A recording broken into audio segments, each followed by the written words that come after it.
What's going on, guys? In today's video, I'm feeling very generous in the holiday spirit, and I figured I would break down this 9-page PDF that I just created. That is the exact blueprint you need to follow going into 2024, the new year. If you're an e-commerce founder and you want to scale profitably, right? You want to have a better 2024 than you had a previous 2023. This is going to be very in-depth, very to the point. Make sure that you're focused when you're watching this, and ultimately have some a sticky note or taking notes as I progress into this, because the faster you're able just to access information, evaluate the information, and then apply it to your own business, well, then the faster you can get results. And ultimately, that's how any resource or any free resource that's how you can get results, right? Is you look at the information, you study the information, you take notes, and then you see, okay, how can I apply this to my business? So with that being said, let's dive into it. Let's break down how you can ultimately set your business up to scale going into 2024. From unprofitable, on the verge from filing for Chapter 11 bankruptcy, to adding over multi 6 figs in pure net profit with just Facebook ads. So,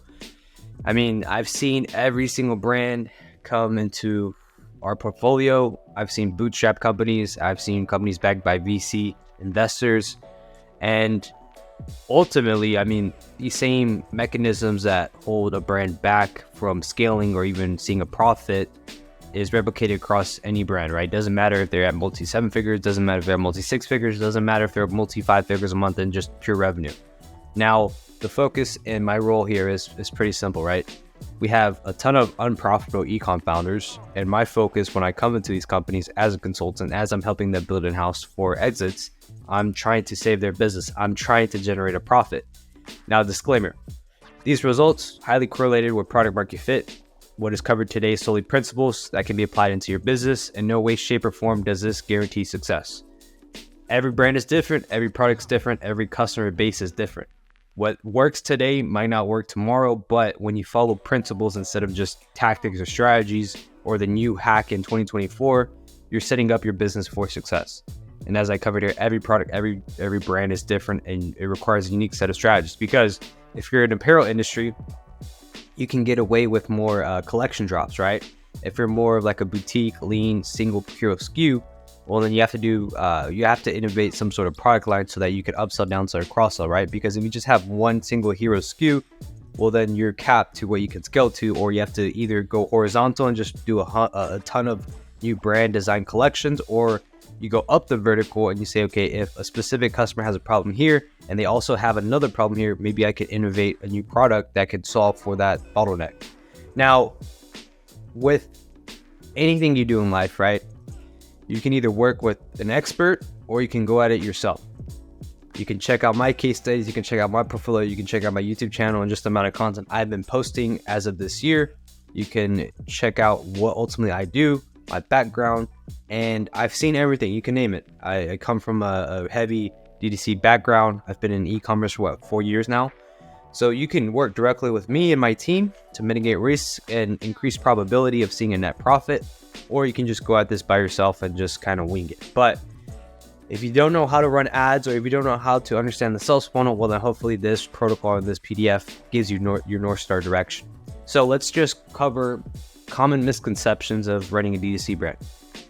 Most brands, most founders from like 2019 to 2022, they were always under the impression of you need VC funding to scale past 7 figures per year. That is pretty much false. A lot of bootstrap companies we worked with that are startups have seen 7 figures over a span of 3 years just without any outside investment. A lot of brands believe you can afford to acquire brand new customers at a net loss. That is false. The brands that under this philosophy are struggling right now with today's economy. Most brands have 4 to 6 different ad agencies in order to scale paid media. That is false. You don't need 4 to 6 different ad agencies. Realistically, you just need an in-house team of 5. Now, most brands believe they can outsource their marketing and creative department. When I compare e-commerce to, let's say, a SaaS company, you rarely see a SaaS company outsource their marketing, outsource their sales team. They have everything in-house because it's under one umbrella, one offer, one niche. So if you work with the agency, that agency is working with 5 to 10 different other e-commerce brands, different customer archetypes. So then you're not getting the focus you need. Whereas if you had somebody fully in-house, well, then that's giving you your North Star direction. So every single brand under management within our portfolio of D2C brands have been in at least one of these categories before. Now, you've been lied to, from agency gurus to consultants who've never ran an e-com brand to flashy marketers just trying to sell you a course. Granted, this is one of our results. This was Q4. We generated 1.5 million in sales, 714K in net profit, 96K in just total ad spend. From spending $0 in ad spend to well over 96K in less than 90 days while generating over 740K in pure net profit, all on just Facebook ads. Now, I say this to say, like, I've scaled budgets. I've gone from $0 to $1,000 to even $10,000 a day in ad spend and even further. But regardless, right, I can show you a ton of numbers. I can make myself look really, really good on paper. But realistically, I mean, let's talk about principles. How do you generate and how can you scale profitably? Well, the main focus here is you need profitable unit economics. Now, majority of founders who are seeing more losses on their P&L sheet than pure profit comes down to ultimately acquiring brand new customers at a net loss and banking on LTV to turn into future cash flow. Now, if I compare this to the stock market, you're simply just speculating. Speculation always leads to losses versus pure cash in the bank. We want cold hard cash because that's what's scaling in today's economy, right? If you're a DTC brand and you have a ton of cash flow on hand, you can literally just outcompete your competitors with money, right? LTV is simply a vanity metric, and this is controlled by speculation. We can't control physically how often somebody buys back from the business, but there's other avenues that can increase the likelihood of somebody buying back from your business. Now, what variable metrics we can control is simply knowing our numbers, then creating an overall bundle offering to raise the net margin on the front end for first-time buyers. So, regardless if you're a founder or not, right, or you're trying to start an e-com brand, right, you need to know your numbers. Now, the simple template you can replicate today is this target CPA calculator, where we just have our average order value, cost of goods, shipping and handling, landed cost per AOV, what's our calculated gross profit, per AOV calculated gross margin, and then we have our calculated gross break-even CPA, right? We need to know our numbers for every single hero SKU, and if our gross margin is below 70%, well, then we need to combine other SKUs to now raise the overall AOV so that we can generate a profit. 9 times out of 10, if you're an e-com brand, you're selling a $30, $50 product, I mean, you're probably at 50% gross margin, even 60% gross margin with shipping, with handling and all that, right? Even if you're offering free shipping, or if you don't even have a grand sum offer, you're just pushing a sale hero product on the front end on paid ads, I mean, that's pretty much the reason why you can't scale profitably or you can't get a profitable CPA. You're probably at break even or somewhat at a net loss. The great thing is when you're bundling and you have a ton of hero products in your store, you can now combine them, or you can take that same hero product you only have and just increase the AOV on it, right? Because the thing is, when we have higher AOVs and a higher gross margin at like 80%, we can afford to now acquire a customer at $30, $40, but we know the AOV is $70 to $100. There's more wiggle room to have that pure profit in our pockets for every first-time buyer. And now that increases the chances of somebody coming back to our business, because instead of them just buying one product, they're having 3 to 4 other products. They have a no-brainer offer. Now the chances of them coming back to their business, if they really like your product and your product has market fit, is pretty relatively high. Now, LTV can be tracked, but it needs to be done on a long enough time horizon before adding it into the equation of new front-end bundle offerings. So there needs to be at least 90 to 180 days minimum before you can fully say and confidently say, okay, look, this is our average LTV from this offer. You need a time to accumulate that data, but once you have that data, you're pretty much like a sniper. Now let's go into Facebook ad strategy going into 2024. I mean, it's pretty simple. You've seen me cover this before. It's 1 campaign, CBO environment, 3 ad sets active at the very maximum. We're creative testing with DCTs, something called dynamic creative tests. And then from there, we have variations of single creatives, and then we have variations of headlines and ad copy, and then we have the winning combination. So before even thinking about running any ABO manual testing or creative testing, we need to establish independent variables while mitigating as much risk as possible. So with this approach, we are simply focusing on facets that can have complete control in the environment. Right, we're not really focused on ad strategy, but what moves the needle in this specific setup is better creatives, better landing pages, better offers. With this structure, everything in the CBO environment under DCTs, like I said, our main focus is we have a controlled environment for creative testing. If a creative or if a DCT doesn't get any ad spend, well, relatively, that creative wasn't good enough to beat out the other set of DCTs. And then over time, on a long enough time horizon, our main winners ad set is just stacked with a ton of winners. And then from there, our objective shifts to, okay, what new creatives do we need to make that can fill the funnel? Do we need more top of funnel creatives? Do we need more bottom of the funnel creatives? And then from there, with our approach, everything is organized. We can see, okay, is it a creative issue? Is it a landing page issue? Or is it an offer issue? So we want to have a budget set at the campaign level. This allows us to work with Meta's machine learning platform instead of against it. And as a byproduct, we get cheaper CPMs, cheaper CPAs at scale without any interest-based targeting. And we have a recommended daily ad budget should be anywhere from 2x in total AOV, or at least $100 a day minimum. With this campaign structure, we simply copy host IDs from our winning DCT tests and host the following in a main winner ad set. Over time, 80% of our ad budget is spent on proven winners via the previous DCT tests, while the other 20% of ad budget is being spent on possible new winners. Now, with this approach, everything in the CBO environment, there's less time spent inside the ad account and more time spent on variables that actually move the needle for our business, which is better offers, better landing pages, better creatives.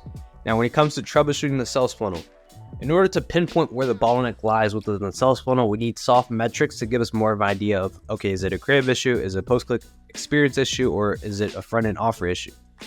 The metrics I use to map out the whole sales funnel is from order as if a prospect were to come across our ad. So we have our campaign, we have our delivery, we have our budget, we have the amount spent, we have impressions, CPM, reach, frequency, clicks, click-through rate, landing page views, cost per landing page views, add to carts, initiate checkout, purchase, cost per purchase, purchase conversion value, average order value.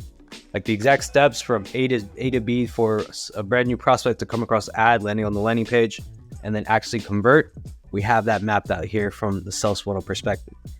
Now, what the only source of truth we care about is having profitable CPA, CPMs, frequency, click-through rate, and CPCs have an effect at the cost for paying on attention. I mean, cheaper CPMs equal more eyes on our adverts. Click-through rate higher than 1.5% means there's more eyes on our landers. CVR higher than 2% is actually a dialed sales funnel. So better creatives oftentimes leads to more aware buyers who are willing to convert at a profitable CPA. A lack of sales but decent soft metrics from the creative could stem from either a post-click issue or an offer issue. Focusing on making iterations to the offer first can turn mediocre creatives and the post-click experience into somewhat breaking even. It's always recommended to start with the offer before creative testing and split testing landing pages.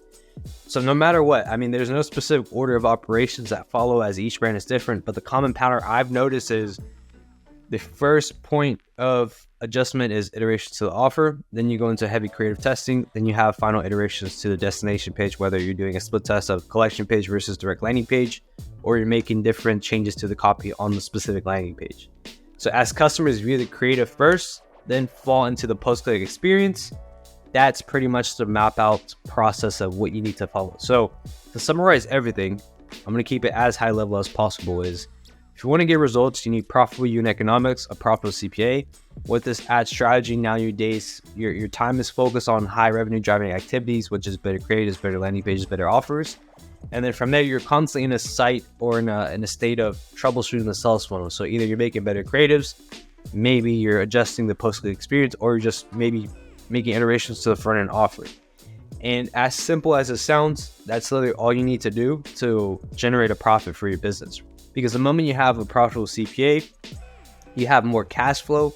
And then from there, if you're pushing bundles on the front end, well, then you can downsell or offer stack the back end to get customers to buy back from your business. So now you turn a single customer experience into a 6 to 12 month relationship where they're at least buying back 2, 3, 4, 5 times within the year from your business. So with this strategy of going fully broad, no interest-based targeting, we're solely attracting top of funnel customers. Now it's our duty to now work on other avenues of the business to increase our LTV so that we can increase the frequency of purchases. Now, once you have this stability, then you can afford to go more A/B testing, or if you want to maximize your efficiency on Facebook, you can go that route. But the route I recommend is push this pretty hard as you can with Facebook ads. Then you go into Google ads for heavy retargeting, just launch search campaigns, and then you might tap into a YouTube ads or even a TikTok ads, depending on your demographic. But with that being said, don't take my word for it. Here's a testimonial from one of our recent clients from our portfolio brands under management. You can check this out right here, where we have Braxton under Braxley Bands. We've been working with him for a while now. I think for longer than 9 months now. From there, you can see his experience working with us. Here's some of the results we have for other companies. So regardless, you can take this information I've presented with you today. You can implement it ASAP and get results, start making some money. or you mitigate the risks, hedge your bets, work with professionals by working with scalability.io. That is my company. Feel free to book in a call where you can see our protocol. I did an hour video just going fully in depth on this. I have our protocol laid out. I have a 34-page white paper, breaks this all down at a very, very high level. Here's some of the brands that we've recently worked with, and then you can feel free to book in a call with whatever time slot's available. So I hope you guys enjoyed this video, and I'll see you in the next one.